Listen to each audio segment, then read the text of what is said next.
2020, and the history books will only remember this as the year of the pandemic. But in the Indian political calendar, the list of events is exhausting.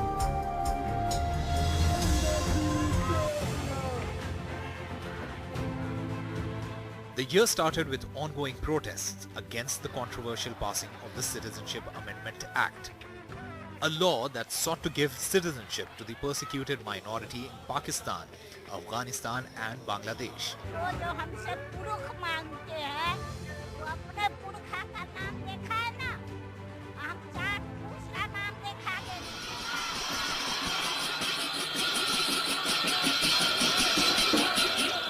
Shaheen Bagh protests getting stronger and stronger. And so was the attack by members of the ruling party. CCB साहब हमारे सामने खड़े हैं। मैं आप सबके behalf पे ये बात कह रहा हूँ, ट्रंप के जाने तक तो हम शांति से जा रहे हैं, लेकिन उसके बाद हम आपकी भी नहीं सुनेंगे अगर रास्ते खाली नहीं हुए तो। ठीक है? The Delhi elections were held in this backdrop and Chief Minister Arvind Kejriwal eyeing his second term, but having to battle an extremely aggressive BJP's campaign. A campaign that turned vitriolic. Aam Aadmi Party eventually swept the polls and Kejriwal was seated as Chief Minister of Delhi again. ये अभिवादन आपके नए मंत्रिमंडल का। मन में है विश्वास, पूरा है विश्वास, हम होंगे कामयाब एक दिन।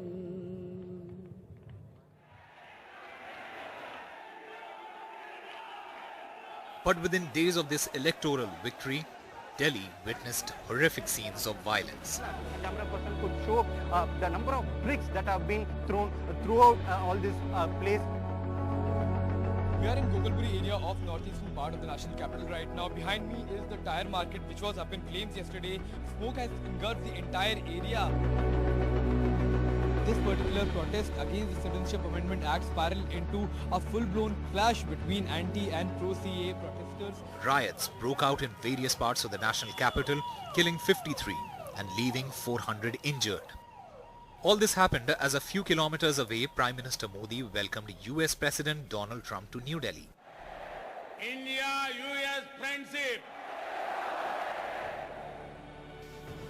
The police investigation into the riots too became political and controversial, with the arrest of Pinjra Tod activists and as names of other left leaders came up.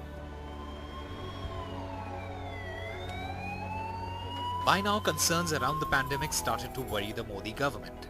There were hectic meetings on what course must India take. Reports had started to come in how the virus has devastated the health apparatus in countries like Italy.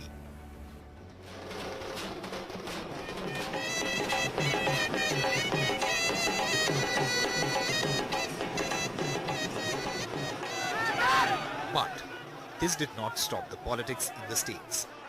Congress strongman Jyotiraditya Scindia moved to the BJP, and with him his 20-odd loyalists, immediately making the 15-month-old Kamal Nath government in Madhya Pradesh a minority one. Kamal Nath lost the trust vote. Later in the year, the BJP won the by-elections comfortably and Shivraj Singh Chauhan rose to the throne for the fourth time. This time with the support of his once arch rival Scindia.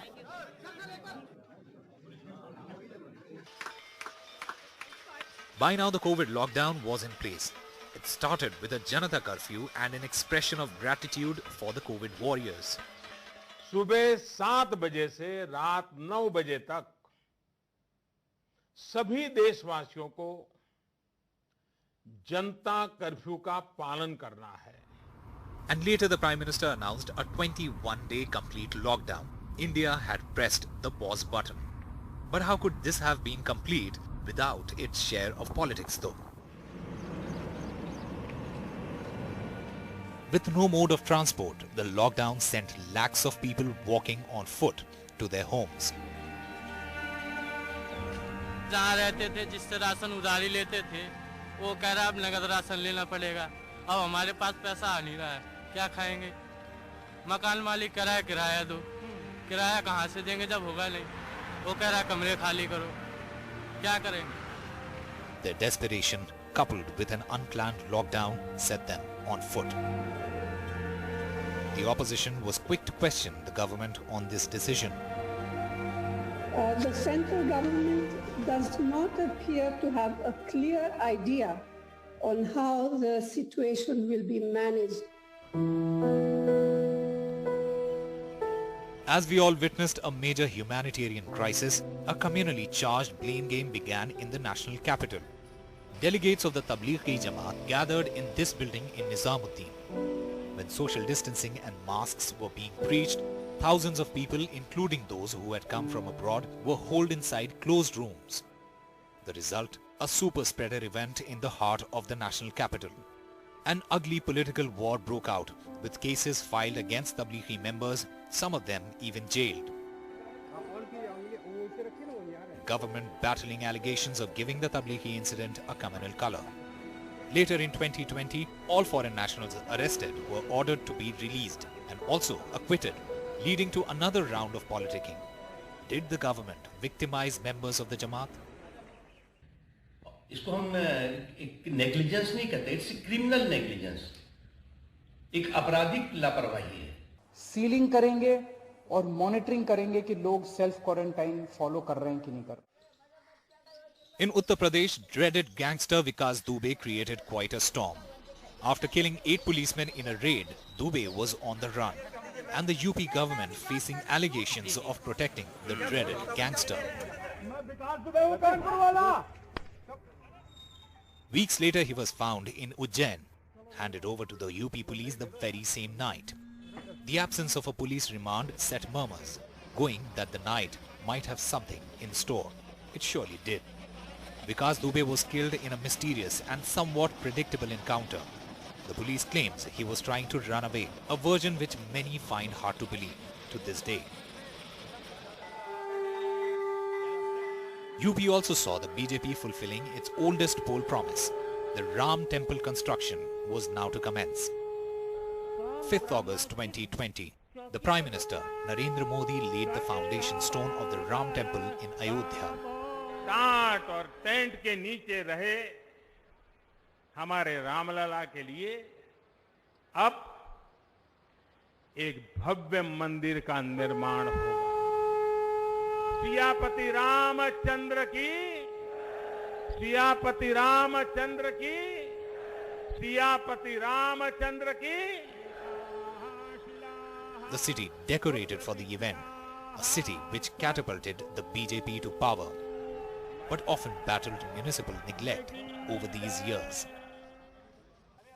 A few months later, the infamous Hathras gang rape shook all. As brutal as the Nirbhaya rape and murder of 2012, but the response post her tragic demise was even more shocking. The victim's body was cremated in the dead of the night against the family's wish by the Hathras administration. No dignity alive, no dignity in death. The case was handed over to the CBI amid allegations that the UP police is attempting to cover up and protect the powerful, allegedly from an upper caste. Attempts were also made to show this as a case of honor killing. But months later, the CBI charge sheet cleared the air. They held that the Hathras victim was indeed gang raped by the accused. Over in Maharashtra, the sad and tragic suicide of a fine actor became not just a political breeding ground for bickering, but will also be known as the darkest period of Indian journalism. Actor Sushant Singh Rajput was found dead in an apartment in Mumbai.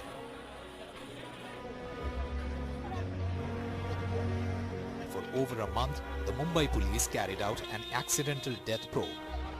And then came the dramatic turn of events. The Bihar police filed an FIR for abetment to suicide and financial fraud. Rajput's girlfriend, Riya Chakrabarti, was one of the accused.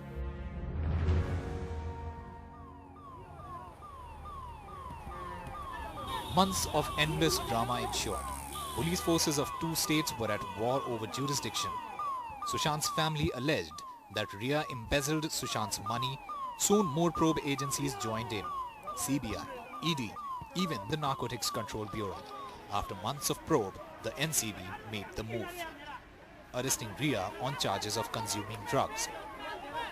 She was later released on bail. Former Bihar DGP Gupteshwar Pandey questioned Riya's औकात. बिहार के मुख्यमंत्री पर comment करने की औकात रिया चक्रवर्ती की नहीं है. In an interview to NDTV before getting jailed, Riya said, "What is Riya Chakravarti's औकात?" My औकात is that Sushant loved me. Sushant Singh Rajput, who now everyone claims to love, loved me.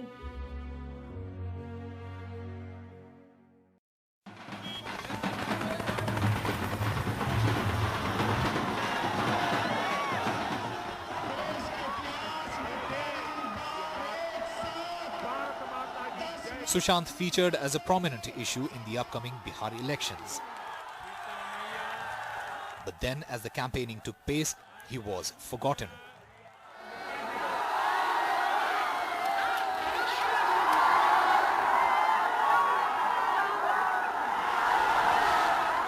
It was battle between a young political heir challenging the incumbent since 2005.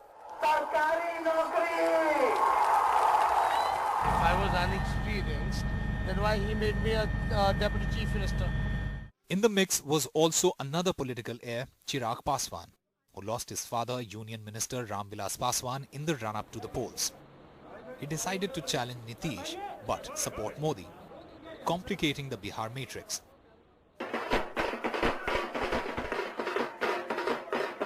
The result surprised many. Tejaswi did well, but not enough to gain power. Nitish was chief minister for a fourth time, but with a muted mandate, and the BJP in the alliance driver's seat.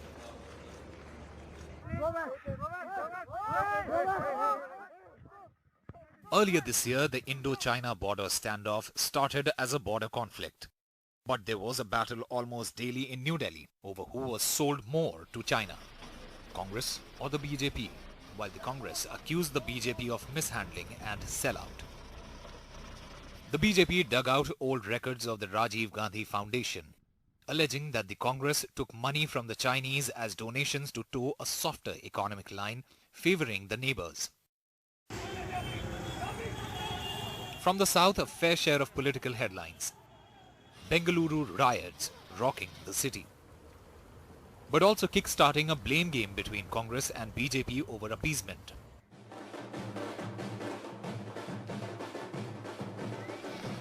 In Telangana, the BJP was excited with its by-election win and decided that it needs to go full throttle in every election, even municipal elections.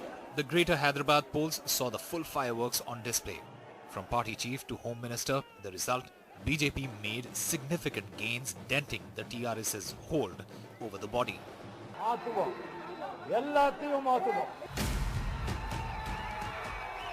In Tamil Nadu, the big announcement that was lying in the wait for years had finally come.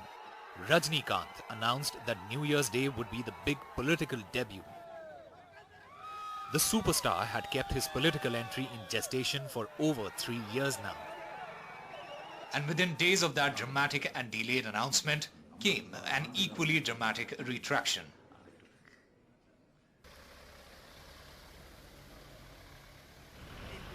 The year started with a lot of praise for Kerala's handling of the COVID virus. But soon, in a totally unrelated event, the government faced huge embarrassment. The gold smuggling case exploded, with allegations of the state government representatives' involvement.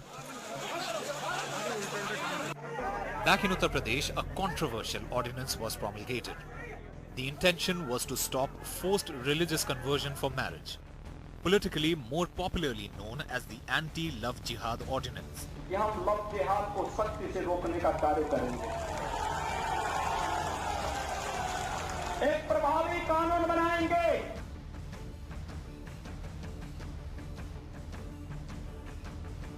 What followed on the streets though was horror. जो 1 महीने पहले permission DM साहब से लेनी पड़ेगी, कानून पढ़ाना पड़ा जो बनाए। एक वीडियो भी निकला था जिसमें आप लोग लड़की से बात कर रहे हैं थाने के अंदर, आपका चेहरा दिख रहा है, आपका भी दिख रहा है और आप भी हर्षी आप भी दिख रहे हो उसमें। तो इसके ऊपर पुलिस ने आपसे कोई कार्रवाई की? लड़की को ऑलमोस्ट आप जोर जबरदस्ती से सवाल कर रहे हैं उनसे। नहीं, हमने कोई सवाल नहीं करा। वो दिखा रहे होंगे तो कार्यकर्ता खड़े हो गए होंगे जब हम लोग थाने में थे, तो हम कहाँ का सवाल जवाब करेंगे लड़की से? हमारा क्या मतलब? ये वीडियो में तो साफ साफ दिख रहा है। नहीं, उन्होंने कुछ दिखाया होगा तो पुलिस प्रशासन ने कहा होगा। शायद आपने देखा उस वीडियो में 2-3 पुलिस वाले भी होंगे। Couples allegedly being hounded by vigilante groups, police entering into homes and religious places to pick up the bride and groom. From Muradabad to Azamgarh, the horror continued. Judge after judge called the ordinance bad. The ordinance has already taken its toll. There are large scale of arrest of people every day. One reads about the stories of suppression. So it is clear that the ordinance must be struck down immediately and certainly not permitted to enacted into a statute. Struck down immediately. We need to stop this destruction of freedoms guaranteed by the Constitution. This can be done only by the judiciary.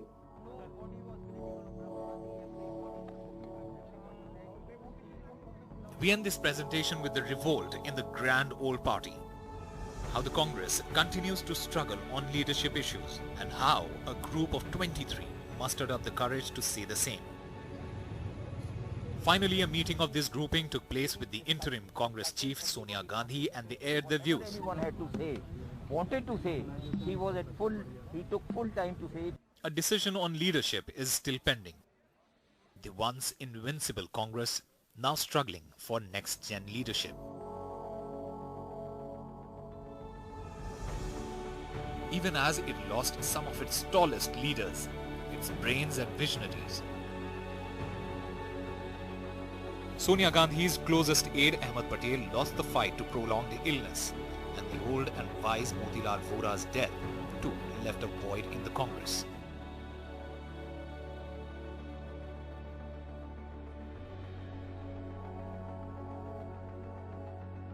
What will hurt Indian politics most, and not just the Congress, will be the demise of former President's citizen Pranab Mukherjee, the consensus builder, the troubleshooter, who leaves behind his children squabbling over his memoirs. But more important, a rich legacy of his political wisdom.